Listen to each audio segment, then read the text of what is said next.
Hey folks, this is Mike Tango Whiskey coming out with a firearms video. What? If you watch my channel, you know that this is not a firearms channel. It's a prepping channel. But I've had a couple requests, and I think I would be remiss if I didn't at least have a generalized discussion about my approach to firearms with prepping, because it's an important part of it, right? Self-defense, defending yourself and defending the people around you, your loved ones, and the people in your areola of trust is an important thing to be able to do, right? You call the cops, sometimes they're 2-3 minutes away, and you may be in a position where you have to defend yourself or your loved ones. So it's important that you have that capability, just like anything else. Firearms are tools, and they should be part of a prepper's strategy when it comes to being prepared. And I've kind of organized my thoughts. My goal here today is for the audience of the 68%, right? Like maybe some of you may not own a firearm yet. Maybe you own just one or two or a couple.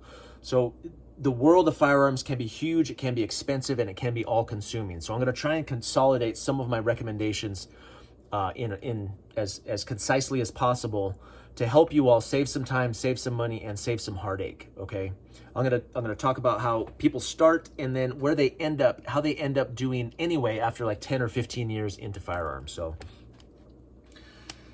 okay, and this is based on not only my experience, but the experience that I have in the community and what I've seen people do, the military, and I'm a certified gunsmith. So I don't do it for money. I don't have an FFL to work on other people's weapons for money. But I did attend the Sonoran Desert Institute. Can you see that? There it is. So I've got the piece of paper. I went to the school. I dropped out of a second master's degree program to go to a gunsmithing school during COVID, because I was sure that it was the end of the world. So I just use that knowledge and that body of information to maintain and repair my own firearms. But yeah, so I have a little bit of experience. I've been into firearms for about 20 years or so.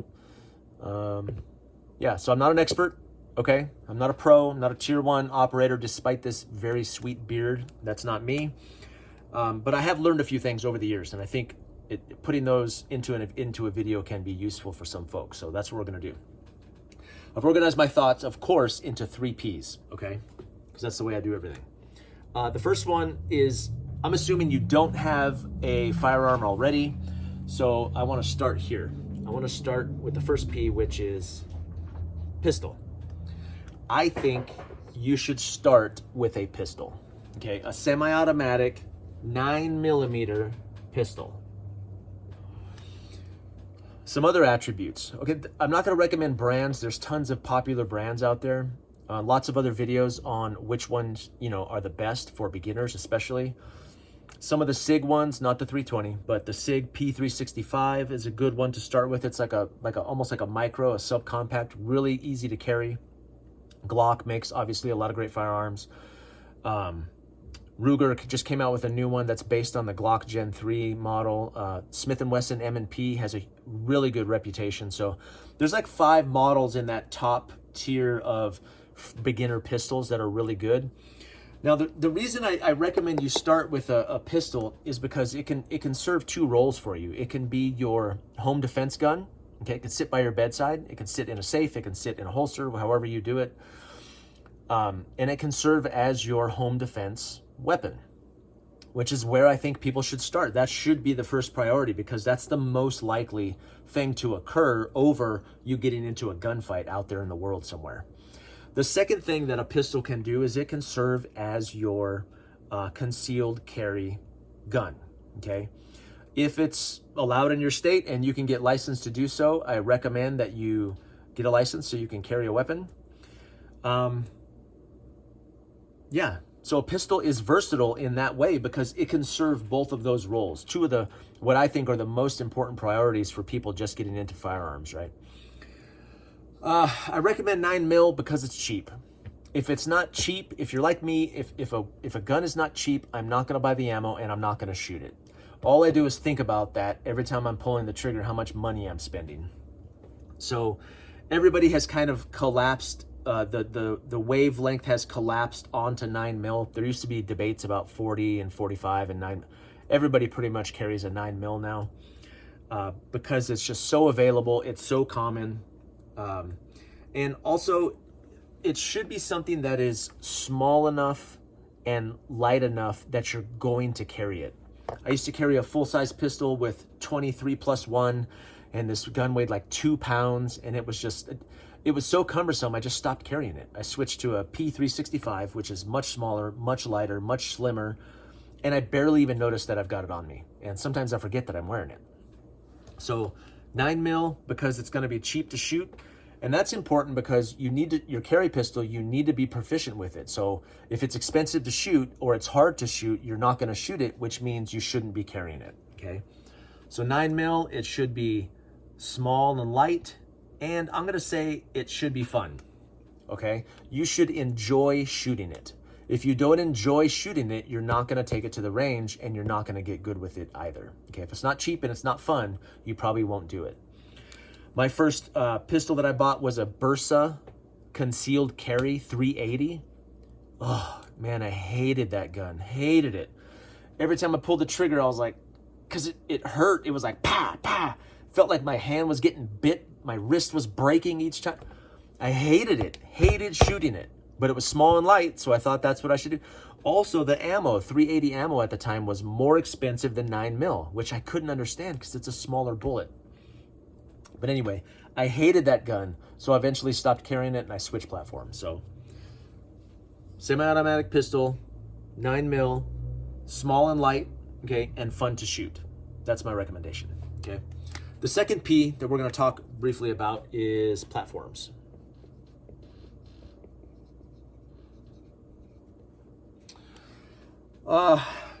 I recommend that you standardize your platforms, okay? This is true across, so if you buy multiple pistols, I know it's not, at first, when you first get into guns, what you're gonna wanna do is you're gonna wanna buy all different guns. Every new pistol you buy, you need a new holster. And then you're like, oh, I need a light on this gun. So then you may need a different light setup. And then you're gonna need a new holster for the gun with the light. And then you're gonna need a new slide, and then you're gonna need a new red dot, and then you need a new holster because the cutout isn't there. The marketing rabbit hole will swallow you whole. You and your wallet and your bank account and your whole kid's future. Don't go down that. Standardize your platform. So start with a pistol. If you have to buy 2 of those pistols, like you need a pistol for your significant other, get the same pistol. I know it's not sexy. I know it's not cool to have 5 of the same gun, but I think it's smart, okay? You standardize calibers.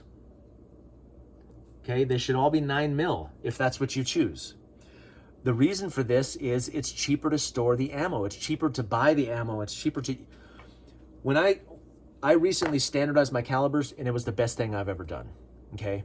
When you have different caliber weapons and then you have to buy different bullets, you have to go to different stores to find those, and you get different ammo cans and the labeling. Standardize your platforms, the type of weapons that you get, the type of firearms. Standardize the caliber of those firearms.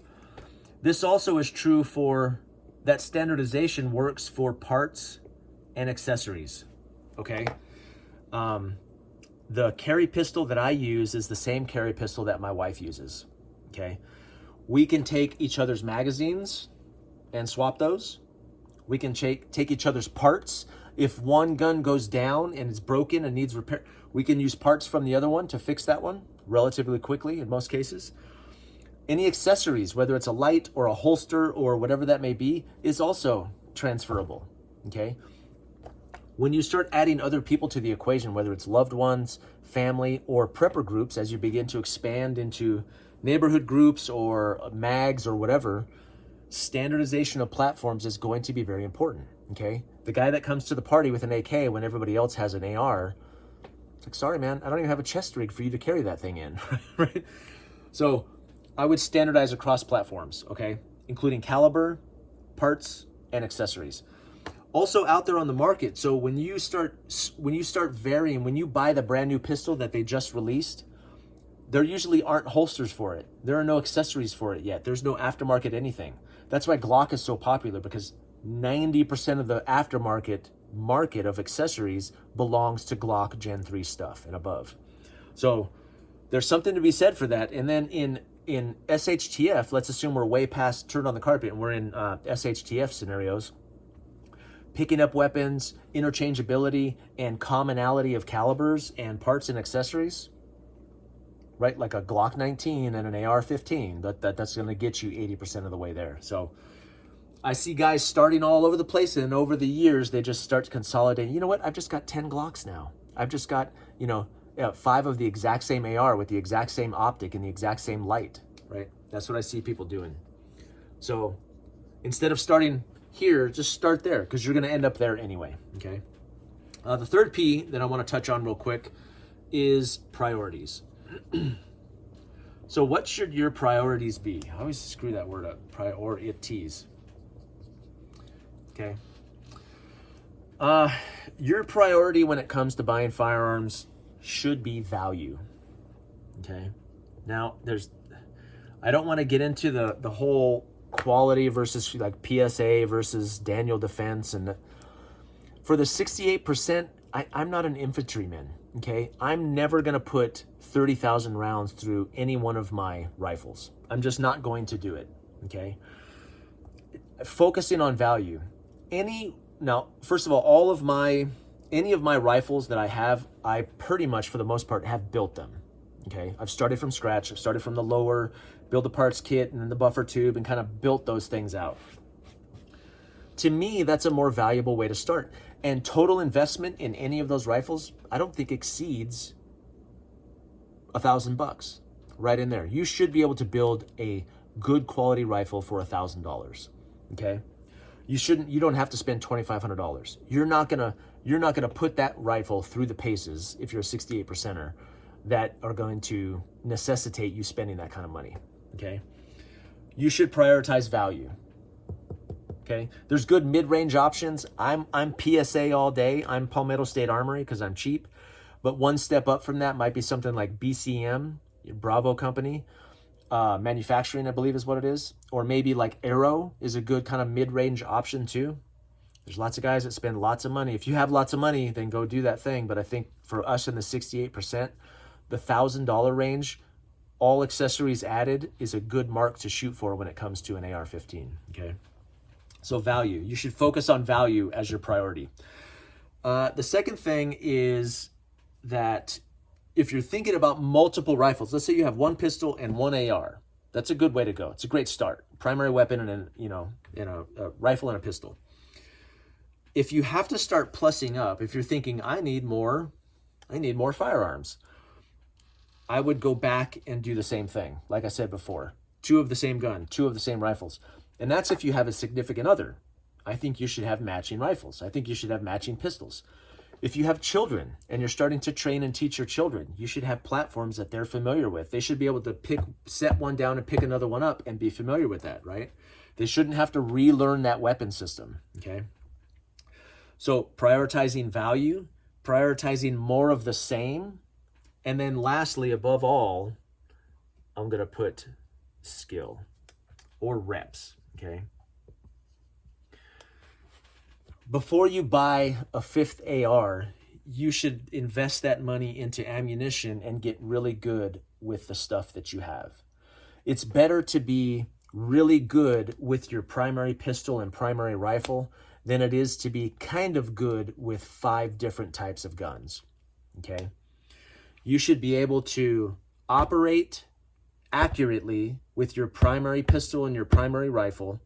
You should be able to take that thing apart, do light maintenance on it, maintain it, put it back together. You should be very, very familiar with that. If you have 15 different pistols and every time you go, you take a different one to the range, you're not getting those reps in on your primary system, okay? So when it comes to prioritizing value first, okay, to keep you in the game, prioritizing the sameness, okay, I know it's not sexy, but prioritizing sameness if you do have to get multiples for whatever reason. And then above all else, prioritizing skill and reps.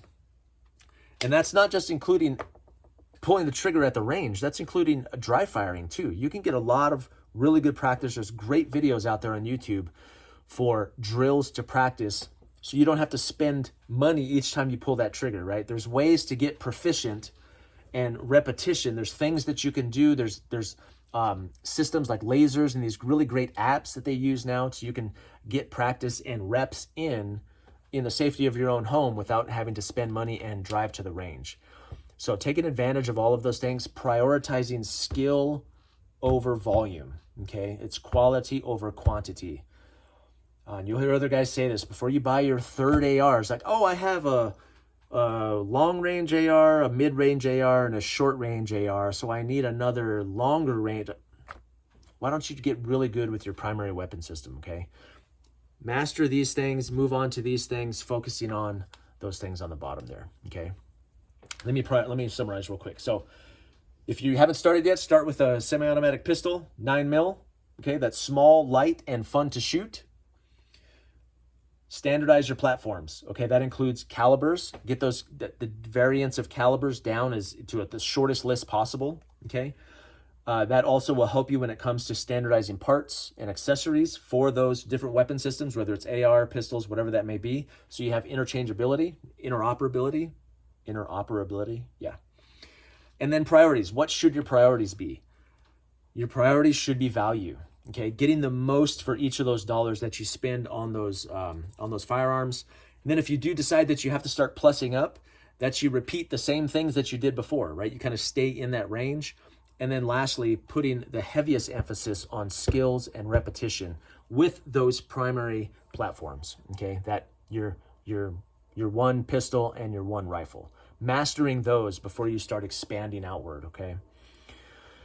Okay, those are my recommendations. And that's not all from me. That's not my wisdom. This is collective wisdom. I see a lot of guys get into get into guns, and we all do it. We all just go off the res, like just all over buying all this stuff, and it gets overwhelming. And then 10 years later, you end up selling all that, and just like, oh, I have 10 of the same thing now. I have 8 of the same thing. It's all just 3 calibers. It's, simplifying the operation, because down the road, you can only shoot one weapon at a time, right? Eventually you start thinking, well, the only way this is going to happen, if we do have to get into this, self-defense mode or whatever, I need other people around me to be doing the same thing in the same way. So anyway, that's my firearms video. This is probably, most likely, the only firearms video that you'll see from me. And there wasn't even any firearms in the video. So, but I hope you can take some of those lessons, carry them forward, and maybe gain something from them. But yeah, this is Mike Tango Whiskey. I'm all clear.